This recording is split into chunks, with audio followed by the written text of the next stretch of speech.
Coming up on Look Today, well, the National Ballet of Cuba performed their first of only 3 performances on the SPAC stage last night. We've got a lot of details. Plus, Eastside Rec Skate Park in Saratoga is reopening tomorrow. More on that coming up. And David Decker was in jail for a brief period of time yesterday. All ahead on Look Today.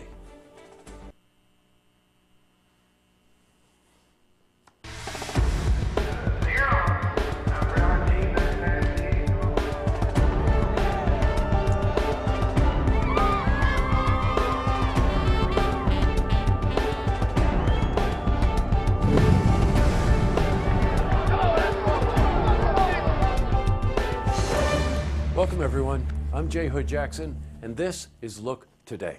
Well, on tonight's program, I sit down with James Griffith. He's the new general manager of the Aviation Mall in Queensbury, and he's here to talk with us about the shifting trend in the way consumers shop. Plus, I also sit down with Walt Lender. He's executive director of the Lake George Association, and he's here to talk with us about the work that the LGA is doing to keep the Queen of American Lakes healthy for now and for generations to come. Plus, we got your weather for the Tri-North counties, but first, these headline stories. Well, in our lead story, big one, the National Ballet of Cuba performed first of only 3 performances on the SPAC stage last night. Before the performance yesterday, we were invited to go backstage and film some of the rehearsal as they prepared for the big night. Now, the company is performing the ballet classic, Giselle. Now, this is the last stop National Ballet of Cuba will be making on their tour of the United States, which also included performances in Chicago and Washington, D.C. Now, these SPAC performances are the only ones the National Ballet of Cuba will make in New York State. And we spoke to Gretel Morjan. She's a prima ballerina who plays the role of Giselle, about what sets the National Ballet of Cuba apart from other companies. Are like a very joy, are very happy. Our movement are different because are like a quicker, and I don't know, when I dance particularly I feel in my blood like I'm Cuban, and don't matter if I dance Giselle or Don Q or is in myself. You know what I mean? I don't know what is the difference. Maybe the European guys dance different to the Latinos, and yeah, for me Cuba is with me all the time. Pretty amazing. In other news, well, Eastside Rec Skate Park is reopening tomorrow. The skate park has been closed recently for needed upgrades, and the city will be celebrating the opening tomorrow with an event from 4 to 6 p.m. right at the park. Now, Eastside Rec Skate Park is the first municipal-owned state park in New York State. And John Hierleman, Recreation Director for the City of Saratoga Springs, spoke at the recent City Council meeting about this event. We'd like to have a little ceremony and kind of reopening the skate park. We redid the asphalt and put it into concrete, which most of the skate parks are going that way, and hopefully it'll last for forever. And also, we repainted and refreshed up all the ramps, so we'd love to invite you and come and join us and celebrate. We're hoping to have a couple kids do some demos, and one of our skate coordinators is going to be there to kind of help show people, and 4 o'clock, and we'll have fun. Switching from news to weather. Well, today was an improvement from the recent chilly weather we've been experiencing. The temperatures, I hear, actually hit the 70s. Well, let's see how the rest of the week is shaping up and a look at the weekend. For a more detailed look at our weather, let's head to the Glens Falls Weather Center for a look at your first forecast. Thanks, Jesse. I'm meteorologist Clarence Ponser with your first look weather update on Look TV. Right now, we currently have relatively dry weather, maybe a few wispy clouds across the Capital District as we have this storm system across portions of the central tier of the United States. It could bring some severe weather over there, but it's beautiful across New England. Here's what's happening. High pressure in control tonight. And as we make our way in our Friday, we do have a cold front advancing from the northwest. The high pressure will still continue to dominate the forecast. Granted, we could see overcast skies and patchy fog late.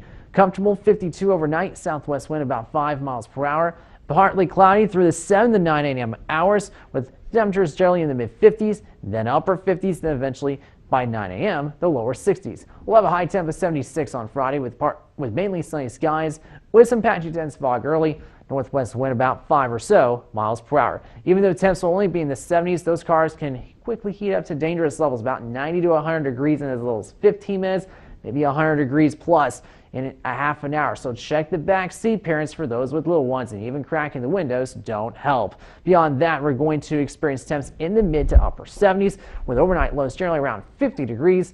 We'll be under dry weather throughout the extended forecast for now, subject to change. But we could see a beautiful weekend in store for the Capital District, so please enjoy this nice weather. That was your forecast update on First Look Weather on Look TV. I'm meteorologist Clarence Ponser. Now I send it back to you, Jesse. Thank you, Clarence. Back to the news. Well, we've got update on the indictment of David Decker.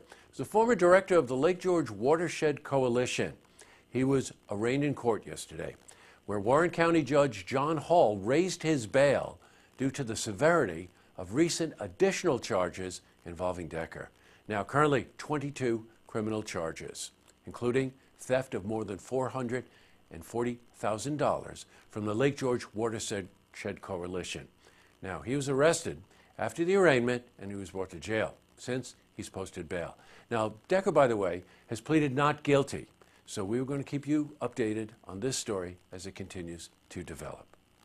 Up next, I sit down with James Griffith. He's the new general manager of the Aviation Mall in Queensbury, and he's here to talk with us about the shifting trend in the way people and consumers shop.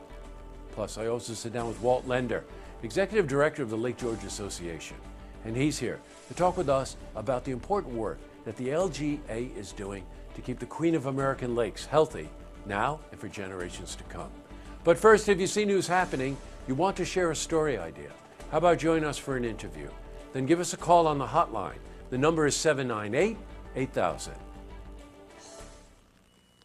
Well, that's all the time we have for this edition of Look Today. Tonight's look out has to go to Elizabeth Sobel and really her team at SPAC. It was a long time ago, but the reason my wife and I moved here was because of SPAC, way back when. And that's when I was introduced to the world of dance in New York City Ballet. I had the honor of working very closely with the New York City Ballet and Peter Martins in those years. And when we're backstage now and we see the dancers, you're just reminded of how important the arts are to our community. And this is something that Elizabeth Sobel and her team really recognize. When Dana went over there to rehearse, to capture some film from the rehearsal, she couldn't stop running the camera, so we've got like 30 minutes of it.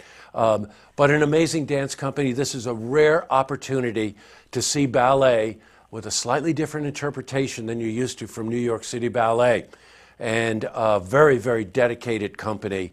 And please get over there and experience this. Take your family, take your grandkids, but experience the National Ballet of Cuba. He's only got a couple of performances, so it's a big opportunity. Tonight on Look TV, It's Sold. That's our call-in auction program. And tonight we have a special treat for you. I mentioned that Dana had shot a lot of footage. Well, she edited together the most beautiful piece. So we're going to take the program out tonight. Don't forget, National Ballet of Cuba at SPAC. Good night, everybody. I'll see you tomorrow night for the stories that matter to you.